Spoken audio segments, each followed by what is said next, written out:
Black Lodge, but you never really hear of the White Lodge. And so there's all these kind of duality themes, and these kind of themes of abuse and alter personalities are really prevalent in his movies as well, with Inland Empire, where Laura Dern's character switches between various alters, if you want to call them that. Yeah. And it's a beautiful film, but it's also really, really, really dark. Yes. If you know what it's kind of really about. Same with Twin Peaks, which is obviously more twin symbolism as well. Yeah. I think that Lynch films are some of the, most beautiful and well done films, that are out there. And I definitely have a kind of a dual relationship with his work and so forth. But I just noticed to begin with that there's something weird there. There's something strange going on for the first time I was watching those films, and at that point I didn't have full knowledge of what we're talking about here today. But then later on, just as you kind of consequently discovered, okay, there's so much more kind of embedded in here. If we again, for instance, speak about Twin Peaks, and those who yet not have seen it or want to see it can,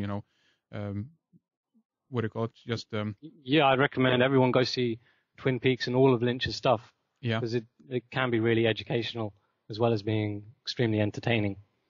Because I think also in what is interesting with Twin Peaks is that it is the father who is the as you mentioned, the abuser, and Laura, I think is her name is, develops this image of her father as this demon, and again it becomes very much like the fairy tale land. But the very end of Twin Peaks has, don't want to spoil it. Actually, I probably shouldn't say this, should I? Well, I think you can, because people can mute at this point. Or turn away for a few seconds. At the end, basically, Carl McLaughlin's character is taken over by this Bob, which I think we can view as a kind of primal alter personality, which is kind of the evil which we can all kind of perpetrate, but which most of us don't let come out. And at the end of it, you find out he's been taken over by this alter personality, and he smashes his head against the mirror, which is part of the fractured mind symbolism, and how the mind fractures which is basically dissociation. Yeah. Backward symbolism being, with the red drapes going on the inside the lodge. There's just tons of it. And again, the idea that David Lynch's daughter was actually one of I think Lynch only did a few of the episodes. He was obviously a consultant. He's even in the series if you watch it. He's the deaf man, as it were. But Jennifer Lynch was the one who did a lot of the consequent episodes and actually continued on that thread. Yeah, I mean, there's so many different mind control themes in Lynch's stuff that someone should really write a book on it. I think it would be very, very interesting. Do you think that he is dealing with some kind of trauma himself? Do you think that he could have experienced this, or do you think that he's very conscious of what he's doing and he want to either alert people about this or drag people further down into it? What do you think is happening here in regards to David Lynch? I don't know. You can never really know exactly what people's motives are behind why they use so many of these themes and symbols. Maybe he is dealing with some abuse of his own. Maybe he's just really interested in the subject. Or I personally think that a lot of these works that he produces, that he puts together, they are done so with the consent of people who know how it's done. I don't think they would let something with so many of these themes be allowed to be made. If you know what I mean. Yeah, if it weren't. If there wasn't some kind of sanctioning going on. Because otherwise, people might start waking up, which I do think people are now, slightly. And, it's just it's crazy really how much is in David Lynch's stuff. There's the woman who goes back to her childlike personality. What's her name? In which film are you talking about now? I'm talking about Twin Peaks. When it's this old lady, she goes, she thinks she's back in high school, basically. There you go. Yeah, so I can't remember her name. It's all those different types of alter personality themes where the personality completely changes, and it's just so chock-a-block full of mind control. Yeah. Hey, Listen, Ben, I definitely want to continue with you in for an hour or two here. There's just so much more stuff that we haven't even mentioned yet that I want to talk about. So I definitely want to continue with you. But I want to finish off on one note here before we mention your website again and talk a little bit more about your work, so to speak. But and that has to do with again David Lynch. If we go back to Mulholland Drive, I think you were the one who mentioned this the cowboy scene in Mulholland Drive. Just briefly tell us about that and what your kind of interpretation of that is, and I can give my little 2 cents after that point. Yeah.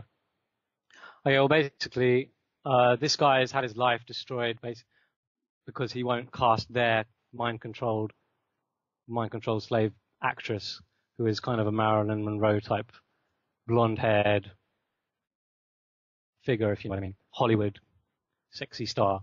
And so he's trying to find out why his account's been frozen, and he's a director, and so it's all very mysterious. He goes to meet this cowboy, and then the goat, the cattle, the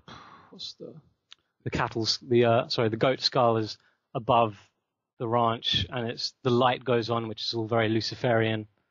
And he basically tells them that you have to do this, or else you'll lose everything. You'll lose your way of life. You'll lose your LA mansion. You'll lose your wife. You'll lose your money, which is essentially, I think, how a lot of these directors who are pretty well innocent, they just want to, they want to live in the Hollywood luxury lifestyle. And to do that, they have to keep, putting in the people that they want, the people that, basically all these executive producers, produced by, you see all these different credits. Yeah. I think that a lot of these people, these are kind of the kind of nefarious characters that we should be looking into, who are controlling some of the imagery, whether it's some mind control symbolism or occult, or making sure like their girl is put into the movie. Yes.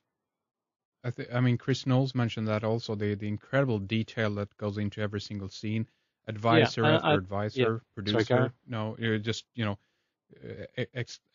continuing on that thread, that the meticulous planning that is going on behind the scenes, and every single person that is involved in all of this stuff as well.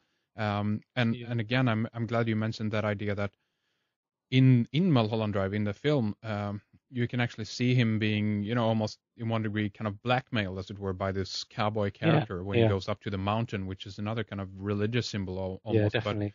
But, going up to the peak. Yeah, well, exactly. There you go. And his main, point with all that being that, you're going to replace, or whoever you're thinking about for the lead cast, don't forget about it. This is the girl that you need to choose. And that could actually be something that have happened to David Lynch himself. Yeah. That's probably quite likely, although Lynch seems to have a lot more freedom than most other people. So I think he's probably just talking about how often it happens in the movie industry rather than himself per se. And in Mulholland, it's got like there are loads of little tiny hidden things as well. Like on a pole, there's this sign that reads Hollywood, with the Hollywood sign is hell. Yeah. Which is, I think, what he's talking about here. He's talking about all the abuse that goes on behind the scenes of these Hollywood stars, which is something to talk about, and something that's obviously much bigger than myself. And I'm probably not doing the best job at describing just how, because it is all kind of obvious once you fit all the pieces together. Yeah.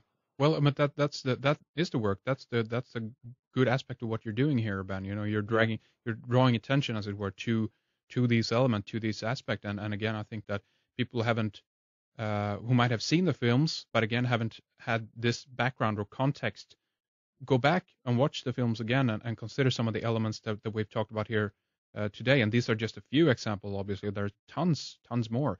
But I think that that's the important work, Ben. And again, I think that you're just getting started, and we're just beginning to nibble away a little bit and scratch the surface here of what is hidden behind the obvious things, so to speak.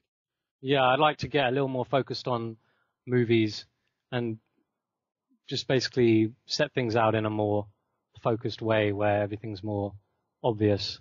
Yeah. But it's tricky to do that in my format where everything's written. I think I would need to do some kind of video thing for that to get off the ground. Yeah, absolutely. And it's easy these days to do look into that, but I think because I think it would be a very good idea. Again, it's always good with some moving images and more clear examples, as it were. Yeah, but, I mean that's why I try to put in as many images into my posts as possible, just to keep things from getting, because if everything's too texty, then it's a bit of a hassle to kind of get through everything. Well, whereas if you break it up with images, the images stick in your mind with such an image-focused society now, where everything's on a screen as an image. I think it's important that I have all those images there. Well, it's great work. Definitely keep it up. I want to continue here with hour 2 with you. There's just tons more to talk about.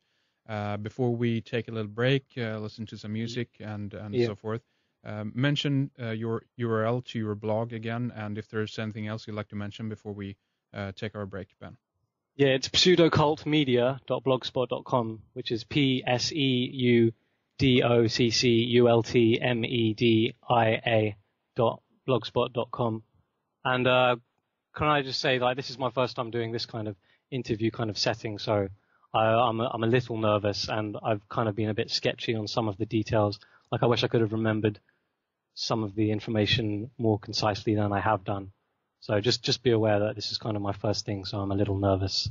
Yeah, I think you're doing a great work, Ben, and don't worry about it. This is brilliant stuff, and again, we love to have new people on and encourage new energy, as it were, to come into this field and getting more bold, as it were. So I really appreciate cool. You always do really great work with an open mind. I hope you keep it up as well. Thank you very much, Ben. Okay, well, we'll do like this then. We'll tune into some music, relax for a little while, and we will continue with hour 2 in our member section. So stay tuned, Ben. Thank you very much for coming on. We'll be right back. Cool. Thanks very much. We are going to continue talking about the ugly side of show business now. We have loads more to get into, like Britney Spears and the Disney 33 Club. We're going to talk Polanski, Coppola, pedophilia, Lewis Carroll, and Alice in Wonderland, and some of the new TV series that are out there, like United States of Tara, the involvement of Spielberg and his Taken series, and the black ops and mind control aspect to the whole E.T. alien question. We are going to discuss Miley Cyrus or Hannah Montana and the whole country western music scene, Dolly Parton, sex and mind control, Princess Di, the paparazzi, John Benet Ramsey, blackmailing of politicians and the use of mind-controlled sex slaves, and much more. So don't miss part 2 with Ben Singleton coming up. RedIceCreations.com is the website. Join us in the member section for much more. Click on subscribe to find out how to sign up. And for the price of about a pint of beer per month, you'll get full access to the members area. You'll get instant access when you sign up, and of course, if you skip that pint, you'll stay more sharp and actually encourage growth instead of losing brain cells. So think about it. I also want to mention that if you're making your own music and if you want to have it played on Red Ice, send it to us. We want to hear it. Go into our radio archive, click on bumper music to read more. We will be right back.